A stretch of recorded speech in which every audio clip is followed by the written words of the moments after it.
Olá pessoal, esta é a videoaula número 16 da disciplina Educação e Cultura Corporal, Fundamentos e Práticas. E o tema da videoaula de hoje é Princípios Ético-Políticos da Educação Física e Cultural, a parte 2. Nós estamos, portanto, prosseguindo com a discussão que fizemos na videoaula anterior. Conforme conversamos na videoaula anterior, nós apresentamos para vocês a nossa visão de como esse conhecimento vem sendo trabalhado, vem sendo produzido pelas pessoas que trabalham na perspectiva cultural da educação física. Nós também apresentamos para vocês alguns dos princípios ético-políticos que foram, que de alguma maneira agenciam os professores e professoras que trabalham nessa perspectiva. A videoaula de hoje, portanto, se insere no tópico 6, Princípios Ético-Políticos da Educação Física Cultural, e ela tem como objetivo justificar a importância dos princípios ético-políticos na educação física cultural. Nós esperamos que ao final dessa semana você seja capaz de justificar qual a relevância, qual a importância dos princípios ético-políticos. Lembrando que eles agenciam os professores e professoras. São elementos que levam os professores e professoras a trabalharem de determinada maneira, ou seja, a definirem certas práticas corporais e a organizarem as aulas de uma certa forma e desenvolverem as aulas de uma certa forma.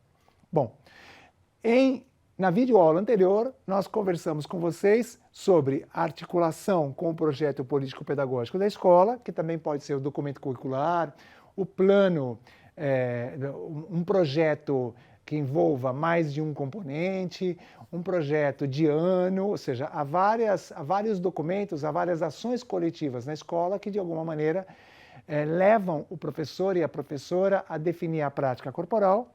Também conversamos com você sobre a importância do reconhecimento da cultura corporal da comunidade, que ela se dá de duas maneiras, tanto na definição da prática corporal, como nas aulas, no cotidiano das aulas, na medida em que aqueles saberes das crianças, dos jovens, dos adultos, dos idosos são incorporados ao trabalho efetivo. E hoje nós vamos conversar com vocês sobre a justiça curricular, a ancoragem social dos conhecimentos, a rejeição do autonomismo cultural e a descolonização do currículo.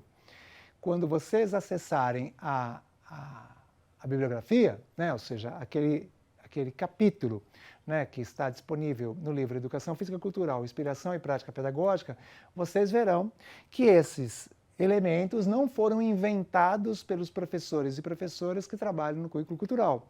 Estes termos, né, estas ideias, elas estão presentes na literatura pedagógica, na literatura, né, nas teorias curriculares pós-críticas. E aí, os pesquisadores e pesquisadoras que se debruçaram sobre o assunto identificaram que a justiça curricular, a ancoragem social, a rejeição da autonomia cultural e a descolonização do currículo, de alguma maneira agenciavam os professores. É essa a questão. Justiça curricular nada mais é do que procurar definir práticas corporais, a definir as práticas corporais que serão tematizadas, reconhecendo a pluralidade de grupos culturais presentes na sociedade, também presentes na escola, e elegendo práticas corporais que sejam representativas desses grupos sociais.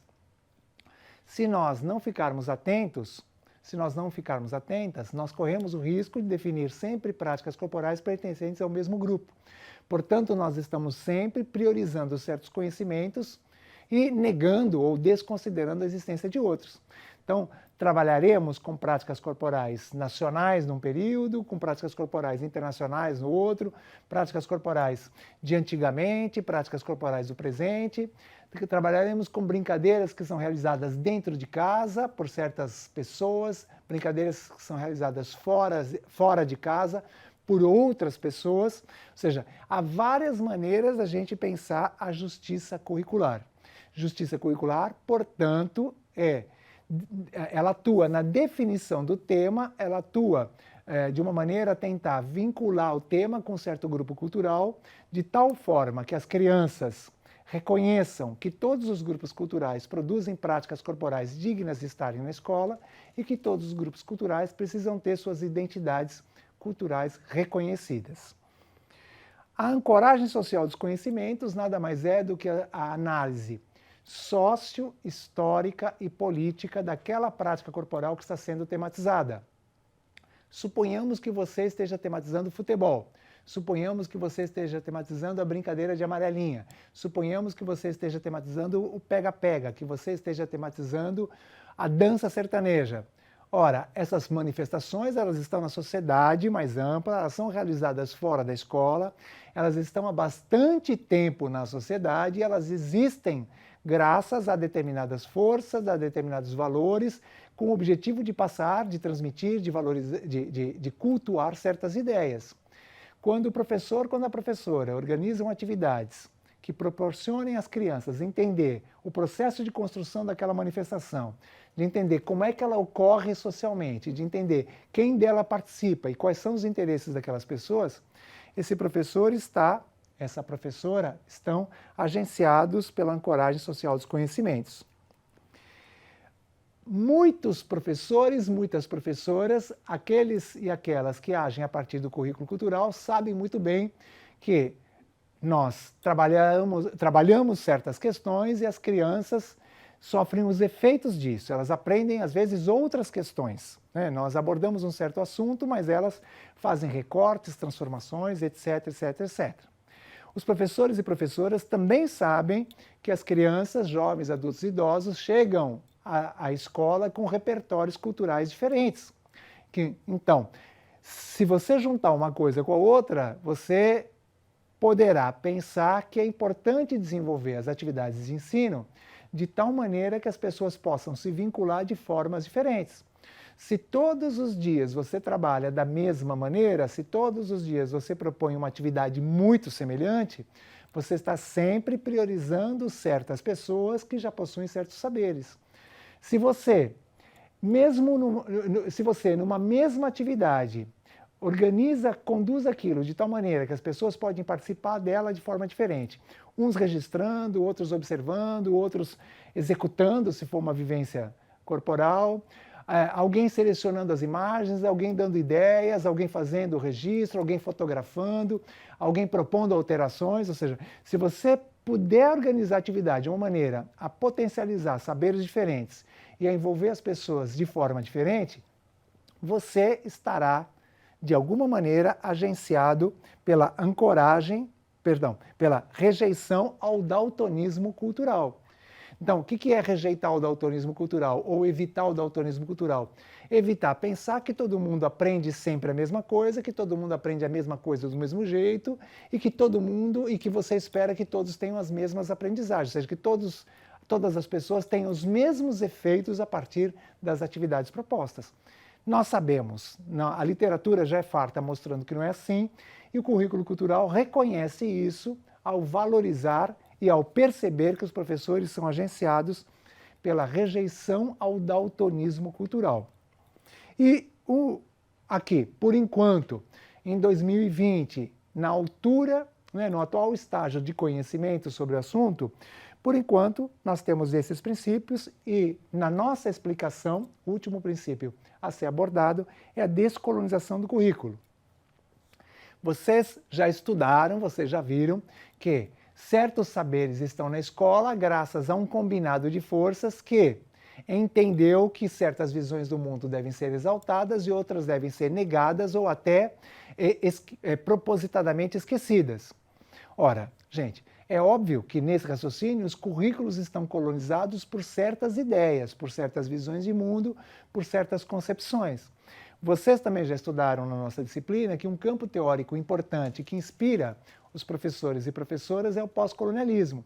E o pós-colonialismo lembra vocês que certas representações sobre as pessoas pertencentes às colônias, as pessoas pertencentes às periferias, as pessoas pertencentes aos outros grupos sociais, que não aqueles tomados como referência, essas pessoas, elas muitas vezes têm seus saberes negligenciados, porque uma das formas mais eficazes de você colonizar é você apagar as culturas dos outros.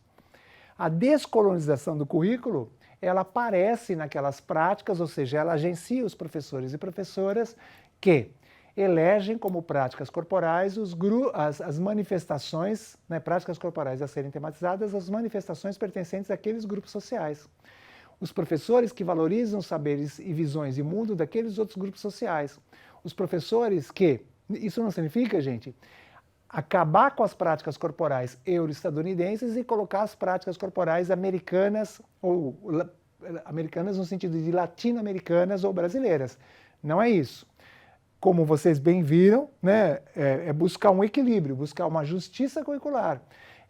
Descolonizar o currículo é inserir no currículo práticas corporais e representações pertencentes a outros grupos culturais também. Bom, um exemplo que nós extraímos, né, não, evidentemente, que neste caso o professor não trabalhou com todas aquelas, ele não foi agenciado por todos aqueles princípios, mas foi agenciado por alguns deles.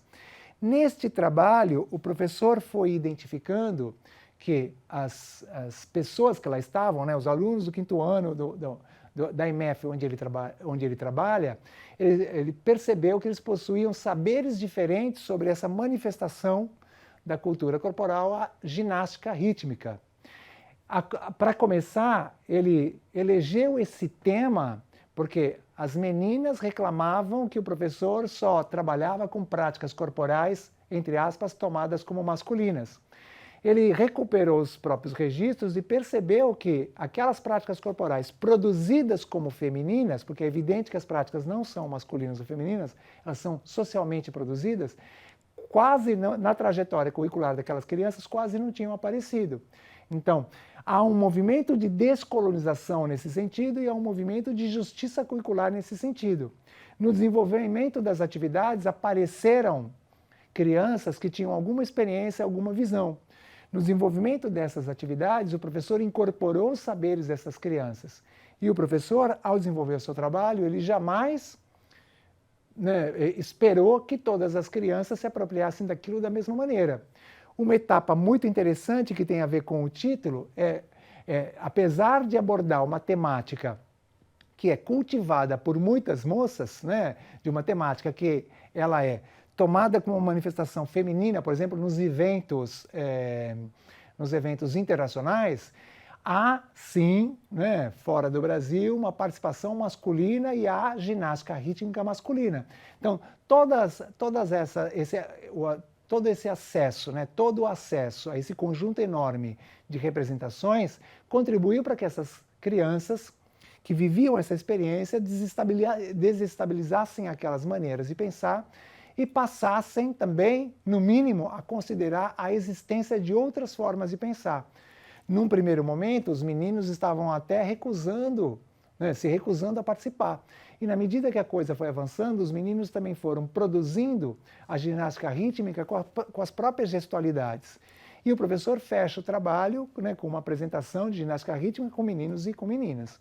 Então a gente recomenda a leitura porque ele nos faz lembrar de alguns dos princípios ético-políticos que nós acabamos de abordar nesta videoaula.